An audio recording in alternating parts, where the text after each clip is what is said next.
이 세상에서 가장 힘있고 용기 있는 사람 어떤 사람일까요?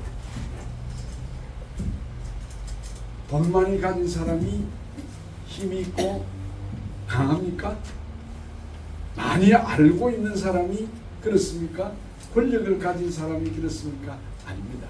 성경은 우리에게 이야기하기를 이 세상에서 가장 강하고 담대한 사람은 확신이 있는 사람, 하나님에 대한 믿음에 확신이 있는 사람, conviction, 이 확신을 가지고 있는 사람입니다. 지난 주일에도 제가 로마서 8장 이 본문을 가지고 설명을 드렸고, 오늘 주일에도 이 로마서 8장의 말씀을 드립니다. 성경학자들이 성경을 반지라고 말합니다. 이 여러분 끼고 있는 이 반지의 링이 성경이라면 로마서는 보석이 박힌 부분을 로마서 8장이라고 합니다. 로마서라고 합니다. 그리고 이 반지 가운데 빛이 나는 부분, 그게 우리가 지난 주일과 오늘 주일에 살펴보는 로마서 8장입니다. 그러니까 성경이 반지라고 하면 로마서는 보석 부분이고 로마서 8장은 빛이 반짝반짝 나는 그 다이아몬드 혹은 금 빛이 나는 보석 부분이라고 그렇게 말을 합니다.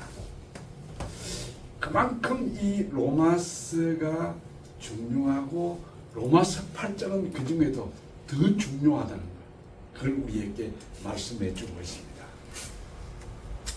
제가 이 세상에서 가장 강하고 담대한 사람은 확신이 있는 사람이라고 이야기를 했습니다. 그런데 사실은 성경이 말하는 인간은 그렇지 않습니다. 이 세상에서 가장 약한 존재가 인간입니다. 인간만큼 약한 존재가 이 땅에 없습니다. 인간은 참 약합니다. 정말 약한 존재가 인간인데, 나폴레옹을 여러분 잘 압니다. 그 나폴레옹은 전 세계를 점령을 했던 그런 사람이고, 세계가 그리고 유럽 사람들을 열광케 만든 그런 위인입니다. 아주 대단했죠. 얼마나 그가 자신감이 있었으면은 내 사전에는 불가능합니다. 참 그 말을 했을 나폴레옹이 굉장히 똑똑하고 강하고 담대한 사람인 줄 알았는데, 역사가들의 기록에 의하면은 내 사전에는 불가능이 없다고 말하던 이 나폴레옹이 집에 돌아와서는 고독감과 외로움, 허전함을 이기지 못해가지고 그의 부인 조세핀의 무릎을 붙들어 꿇었다고 하는 그런 역사가들의 기록이 있습니다. 겉으로는 강했는데, 의지력의 화신이었는데, 담대했는데, 실제로 그가 이 세상에서 가장 나약한 고독한 외로운 사람이었다는 것을 역사가들 이야기를 해주고 있습니다. 그런데 왜 우리는 확신이 있는 사람이 강하다고 합니까? 든든하다고 합니까? 왜 흔들리지 않는다고 말을 합니까? 오늘 성경은 로마서 8장 위에 읽은 이 본문은 분명하게 우리 자신이 확신에 차 있을 때 이처럼 강한 사람이 없다는 것을 보여주는 내용이죠. 아까도 말씀했지만 인간은 약한 존재입니다. 이 지금 나폴레옹 같은 사람도 그 외로움과 고독함을 자기 자신을 이기지 못해가지고 엉엉 울었다고 하는 그 이야기는 참 우리에게 던져주는 그 바가 큽니다. 성경은 우리 인간에 대해서 우리 특별히 신자들에 대해서 말하기를 질그릇 같은 존재다. 오늘 우리 강집사님 참 기도 은혜롭게 하는 가운데 그렇습니다. 우리는 질그릇 같은 존재. 질그릇이 왜 약하냐? 깨어지기 쉬우니까. 깨어지기 쉬워. 거기다가 그 질그릇을 만든 재료가 흙입니다. 우리가 밟고 다니는 흙입니다. 그만큼 가치가 없다는 뜻이죠. 그런데 성경은 이 질그릇으로 만든 그 질그릇 속에, 흙으로 만든 질그릇 속에 보배인 예수 그리스도가 담겨져 있는 성도들은 사방으로 우겨 쌈을 당해도 절대로 낙심하지 않는다. 정말 위대한 고백입니다. 그게 바로 사도 바울의 고백입니다. 그렇습니다. 질그릇 같은 존재, 흙으로 만든 가치 없는 존재, 별 볼 일 없는 존재. 그러나 그 약하고 무가치한 존재 그 속에 성령님이 계시고 예수 그리스도가 계시고 하나님이 계십니다. 그 질그릇 같은 존재가 이 세상에서 가장 강하고 담대하고 고귀한 백성이라고 성경이 말해줍니다. 그런데 우리가 솔직히 정직하게 우리 성도들이 가장 약한 부분이 어느 부분이겠습니까? 어떤 부분이 우리 성도들이 하나님 앞에서 신앙생활하는 가운데 가장 약합니까? 제가 여러 가지를 생각을 해보는 가운데 우리 성도들의 가장 약한 부분, 기도가 가장 약한 것 같아요. 왜냐하면 성경에 예수님의 제자들이 예수님과 함께 생활할 때 산으로 가자, 광야로 가자, 전도하러 가자, 심지어는 죽으러 가자고 할 때도 그들은 따라 나서서 예수님 따라갑니다. 그러나 그들이 결국 겟세마네 동산에서 실패합니다. 왜 실패합니까? 기도하자고 그만 넘어져 쿨쿨 잠만 잤습니다. 우리 성도들도 마찬가지 아닙니까? 교회를 위해서 김치도 담그고 음식도 만들고 봉사도 하고 청소도 하고 또 뭐 우리가 전도도 하고 예배도 참석하고 성경 공부도 참석하고 그런 잘 하는데 기도합시다라고 하면은 맥을 못 줘. 사실 우리 예수 믿는 사람들이 그만큼 그런 약한 존재들입니다. 근데 제가 이 말씀을 드린다고 해서 여러분 절대로 의기소침해지라고 드리는 말씀 아닙니다. 성경은 이야기합니다.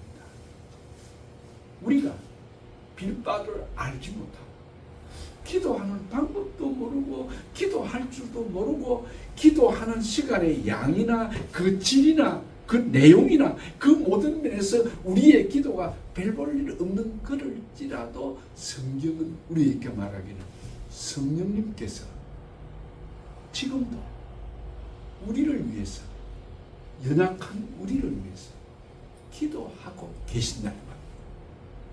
그러니 여러분 기도할 줄 모른다, 뭐 기도의 시간을 오래 쓰지를 못한다, 예수님의 제자들처럼 겟세마네 동산에 기도하러 가서는 예수님은 그냥 피땀을 흘리고 기도를 하고 있는데 거기서 꿀꿀 잠을 자는 3번이나 깨워서 기도하자고 해도 누워 자는 제자들의 모습에서 나를 볼 수 있는 것처럼, 그러나 우리는 정말 오늘 성경이 우리에게 말하기를 오늘 우리가 정말 기도할 줄도 모르고 하나님 앞에 확신도 없고 담대함이 없는 그런 약한 존재일지라도 우리가 강할 수 있는 방법이 있고 강할 수 있는 우리의 확신을 가질 수 있게 되는 것은 성경이 우리에게 분명히 말해주기를 성령이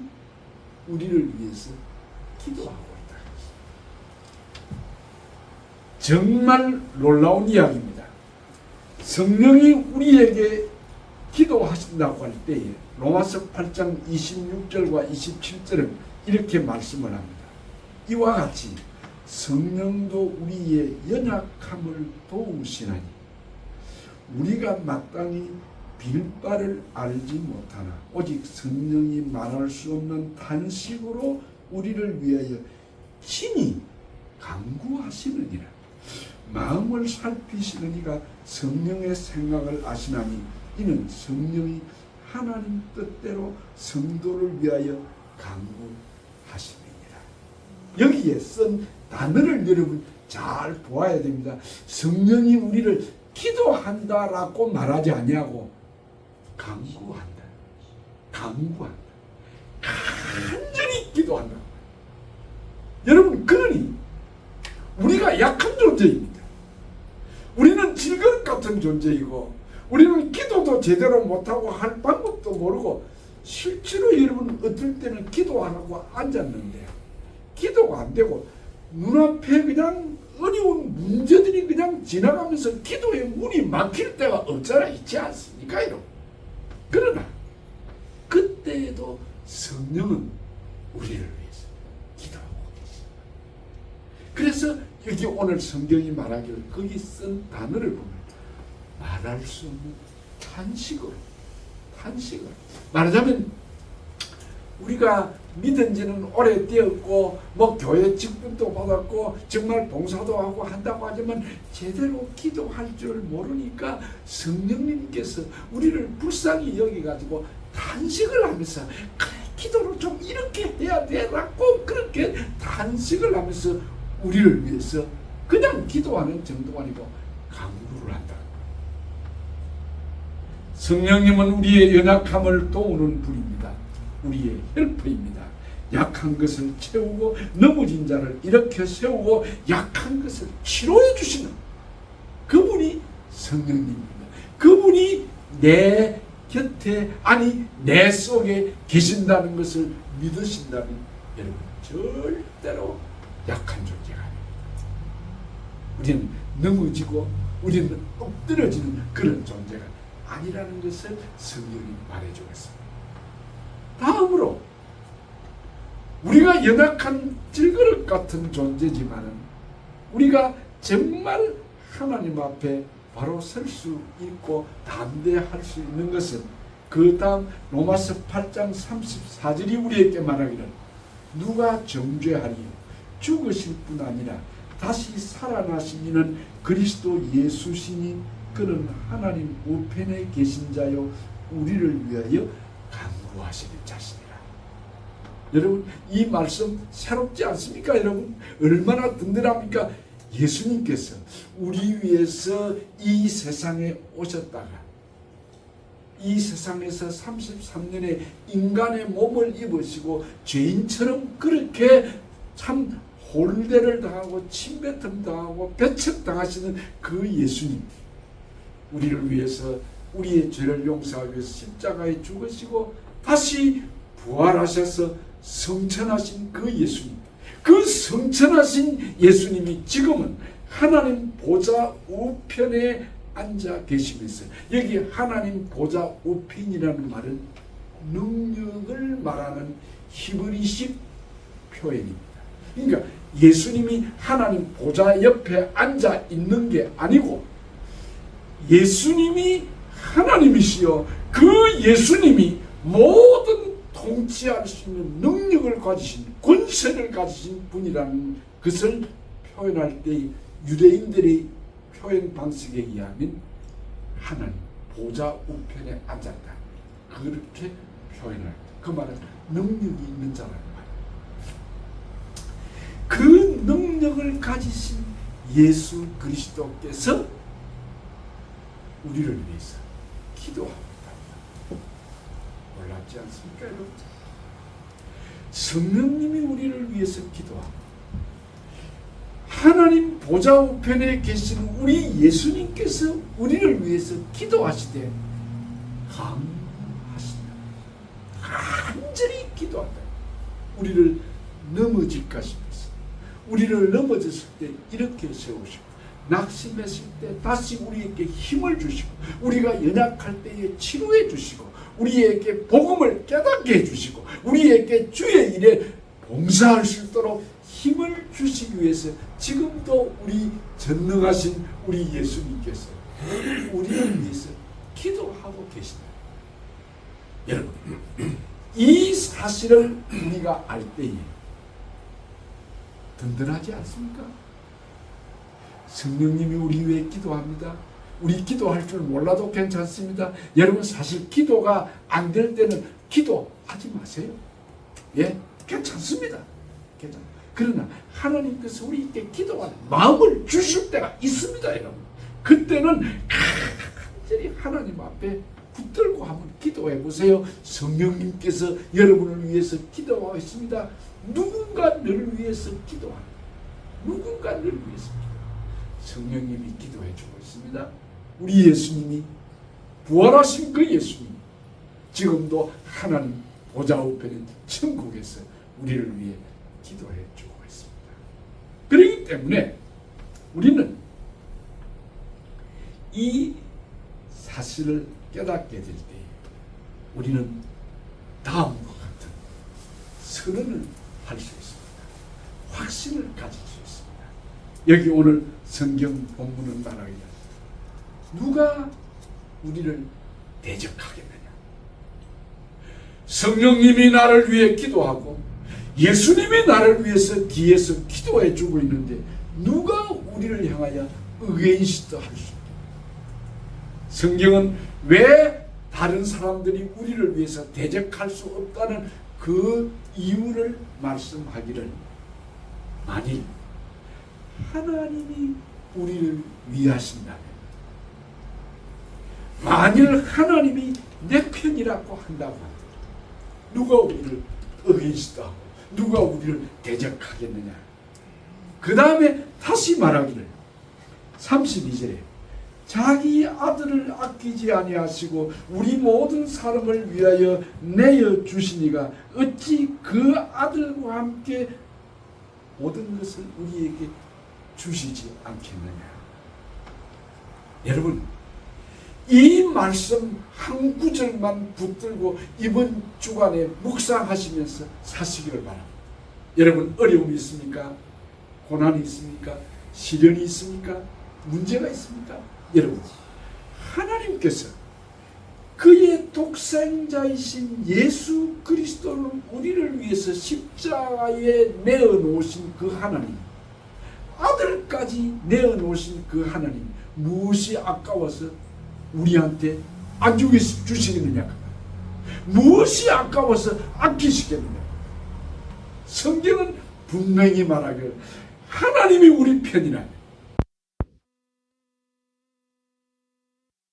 하나님이 자기 아들도 아끼지 않고 이 세상에 보내셔가지고 십자가를 지워서 죽게 하셨던, 우리를 구원하시기 위해서 그 모욕을 당하게 하신 그 하나님이 아들까지도 주신 그 하나님, 무엇을 아끼게?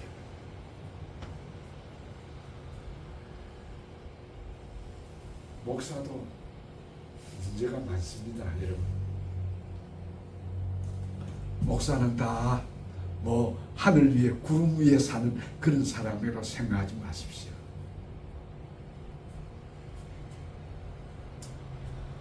어떤 친구 목사님이 개척을 했는데 학교 강당을 빌려가지고 교회를 개척하게 돼요. 하루는 예배 설교를 하기 전, 예배 시작 전에 앞에 나가서 들어오는 교인들을 운동장에 차를 파킹하는 것을 이제 가만히 보고서 하나님께 감사하고 기도를 하고 있습니다. 보니까 벤츠가 한테 쫙 들어오더래요. 그래서 이 목사님 생각, 이 친구 목사님 생각에 우리 교회 이런 개척교회에 벤츠를 타고 오시는 분도 있네. 그 어떤 분일까? 마음이 막 들뜨더라는 거예요. 그러다가 정신이 번쩍 들더래. 야, 너 목사가 개척을 해가지고 목회를 하는 목사가 사람을 보냐? 하나님을 보지 않고 너 사람 보냐? 너 벤츠 타고 들어온다고? 그 사람이 그냥 돈 많은 사람일 거라고, 우리 교회 헌금만 해주고 우리 교회에 뭐 도움이 되겠다라고 생각하냐? 그 생각이 번뜩 들었어요. 그래서 아이고 생각을 그만 안으로 들어가 버렸다. 그 이야기를 해주면서 끌끌 웃었어요. 여러분, 목사도 사람 아닙니까? 우리는 사람을 보지 말고 하나님을 보아야 돼요. 절대로 여러분의 문제를 보지 말고, 여러분을 괴롭히는 인간들을 보지 말고, 사람을 보지 말고 하나님을 보세요. 하나님을 보아요. 하나님이 만약 우리를 위하신다고 하면 누가 우리를 감히 건드리겠습니까? 우리가 비록 가진 것은 없고 지라도 하나님, 우리 아버지는 이 모든 것을 가지고 계신 분 아닙니까? 그분이 아들까지 우리를 위해서 내어놓으신 그 하나님이 뭐가 아깝다고 너에게 주지 않겠느냐고 하는 이 성경 말씀을 볼 때 왜 우리는 사람을 봅니까? 왜 사람에게 도움을 구하려고 합니까? 아닙니다. 하나님을 보십시오. 하나님을 보십시오. 정월 첫날이 되면은 한국에 그 해돋는 거 그거 보고 거기에 소원을 빌려 많이 간다 그러대요. 왜? 해는 보고 해 앞에서 자기의 소원을 아랠 줄을 아는 사람들이 왜 그 해를 지으신 하나님을 볼 줄은 모를까요? 태양을 보지 말고 하나님을 보아야지. 하나님이 내 편이라 무슨 걱정, 무슨 근심? 여러분, 그 우리가 당하는 문제보다 크신 하나님만을 바라보시기를 바랍니다. 다음 성경은 누가 능히 하나님의 택하신 자를 송사하리요. 여기 송사한다는 말은 고발한다는 말입니다. 고발. 누가 우리를 하나님 앞에 죄 있다고 고발하고 고자질하고 송사하겠느냐는 것입니다. 이게 성경은 우리에게 말하기를 누가 능히 하나님의 택하신 자를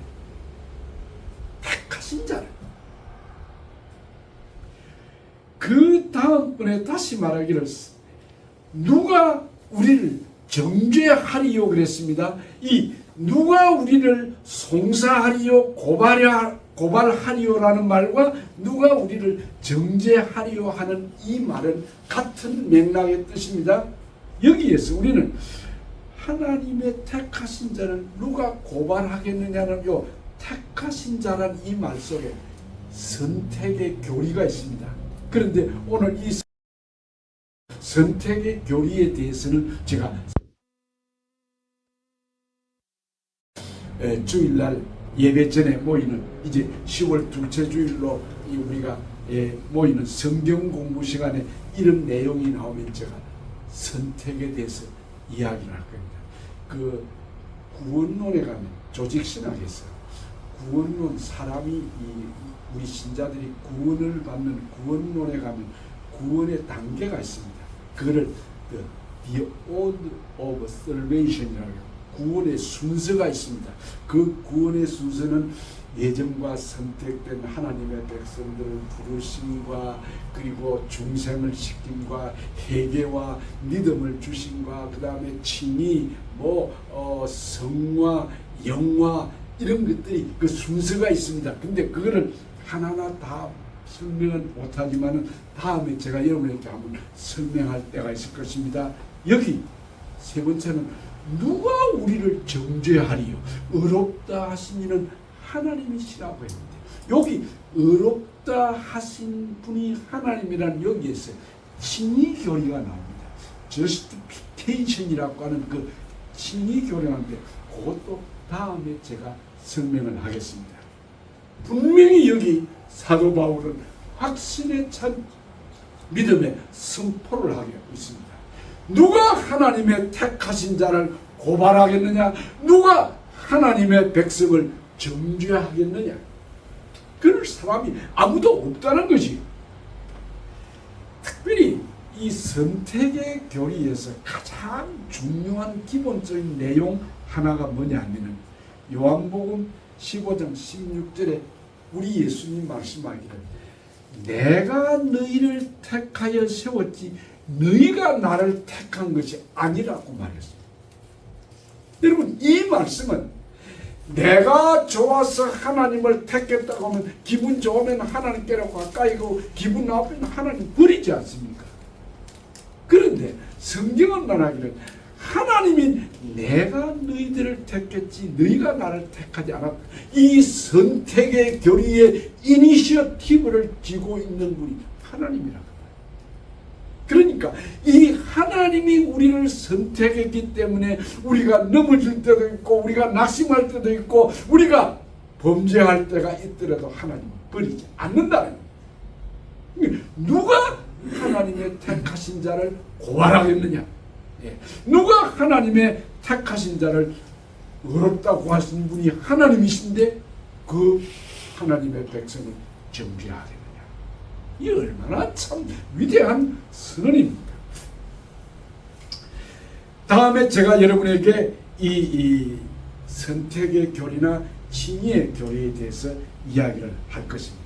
그러니까 하나님이 우리를 의롭다고 인정을 했기 때문에 우리를 정죄할 아무런 그 누구도 없다는 겁니다. 여러분, 이 사실을 확실히 믿는다고 하면 죄의식에 내가 힘들어하거나 내 같은 사람이 어떻게 라고 말할 필요가 없습니다. 가끔 설교를 준비를 하다 보면 이런 생각이 듭니다. 야, 정 목사, 네가 목사가 돼가지고 이런 짓을 해놓고 네가 이 설교 하겠느냐? 라고 하는 그런 생각이 들 때가 참 많이 있습니다. 그러나 성경은 말합니다. 의롭다 하시는 하나님이십니다. 누가 우리를 정죄하고 이런 확신이 있는 사람은 담대해지지 않겠습니까? 하나님이 법정에서 의롭다고 인정해 주었는데, 하나님이 우리를 의롭다고 봐주시는데 누가 우리를 죄 있다고 정죄를 할 수 있겠냐고. 그러므로 여러분, 가슴 펴고 죄의식 속에 살지 말고 네 어떻게 기도해가지고 그런 얼굴로 네가 어떻게 하나님 앞에 무슨 납작으로 기도할 수 있냐, 그런 생각 가지지 마시기 바랍니다. 내가 아무리 약한 사람이고 죄를 지어도 하나님 앞에 나가는 사람은 하나님은 받아주십니다. 마지막으로 누가 우리를 그리스도의 사랑에서 떼어놓겠느냐? 누가 우리를 그리스도의 사랑에서 끊으리요? 이 세상에 그 어떤 문제나 시험이나 사람이나 시련도 나와 하나님 사이에 이 맺어져 있는 하나된 이 나를 하나님의 사랑에서 끊어낼 자가 없다고 말해요. 끊어낼 자가 없다는 거예요. 뭉치면 살고 해치면 죽습니다. 그러나 성경은 우리에게 말하기를 예수님에게 붙어 있기만 하면 절대로 떨어지지 아니하고 구원을 얻고 산다는 것을 우리에게 보여줍니다. 내가 포도나무요 너희는 가지가 포도나무에 붙어 있으면 많은 열매를 맺는다 그러면서 너희가 내 이름으로 무엇이든지 구하면 내가 다 들어주겠다라고 주님이 말씀하시지 않았습니까? 주님과 내가 하나 되어 있습니다. 내가 예수 안에, 예수가 내 안에 거하는 이 신비적 연합, 이 미스티컬 유니언, 주님과 내가 하나 되었다고 하는 이 사상, 이것 확실히 믿는다고는 절대로 우리는 넘어지거나 낙심될 때도 다시 일어설 수 있을 것입니다. 시련은 있어도 저주는 없습니다. 하나님의 백성들에게 고난은 있어도 절대로 그것이 저주가 아니라는 것을 알아야 됩니다. 그 고난과 시련 속에는 의미가 있고 하나님의 목적이 있고 하나님의 뜻이 있기 때문입니다. 그러므로 결코 나는 망하지 않습니다. 그래서 성경은 마지막으로 사도 바울이 말하기를, 그러나 이 모든 일에 우리를 사랑하시는 이런 말미암아 우리가 넉넉히 이기느니라. 넉넉히 이기느니라. 이기는 정도가 아니고, 이기는 정도가 아니고 승리 이상이 아니고 이기고도 남는다 그 말입니다. 왜냐? 성자 예수님이 우리 위해 기도합니다. 성령님이 우리 위해 기도합니다. 하나님이 그의 아들까지 아끼지 아니하시고 우리를 위해서 내어주신 하나님이 우리를 지키고 있고 하나님이 내 편이고 그 하나님이 나를 의롭다고 인정해 주었습니다. 성도 여러분, 결론입니다. 이쯤 되면 이 사실들을 우리가 확실히 믿는다고 하면 이 세상에서 가장 행복한 사람이 내 자신이 아닐까요? 여러분, 이 제 말을 동의할 수 있겠습니까? 여러분, 이 사실을 믿는다고 하면 이 변함없는 절대적인 진리인 성경 말씀이 우리에게 말하기를 하나님의 백성은 흔들 자가 없다고 말씀해 주시는데 우리가 가장 행복한 사람이 아니겠습니까? 모세는 모세 오경이 맨 마지막이 신명기입니다. 그 신명기에 모세의 설교가 3편이 들어있습니다. 신명기가 총 30넉장으로 되어 있는데 그 34장 마지막 끝부분은 모세의 죽음에 대한 이야기를 후대의 기자가 거기에 삽입을 한 겁니다. 모세의 죽음에 대해서는. 그런데 모세가 33장으로 신명기의 설교를 끝마치는데 맨 마지막 부분에 모세의 설교의 결론이 뭔지 아십니까, 여러분? 신명기 33장 29절이 이렇게 말합니다. 이스라엘이여, 너는 행복자라. 여호와의 구원을 너같이 얻은 백성이 누가 있느냐? 그는 너를 돕는 방패시요 내 영광의 칼이기 때문이다. 내 대적이 내게 복종하리니 내가 그들의 높은 곳을 밟을 것이다. 정말 아멘 할 수 있지 않겠습니까? 그 신명기 33장의 맨 마지막 설교 결론 부분이 이스라엘이여, 너는 행복자다. 여러분, 오늘 이 사도 바울의 확신, 이 선포, 이 신앙의 고백, 이걸 여러분들의 것으로 가지시기 바랍니다. 그리고 나는 하나님 행복한 자입니다 라고 스스로 감사하면서 사시기를 바랍니다.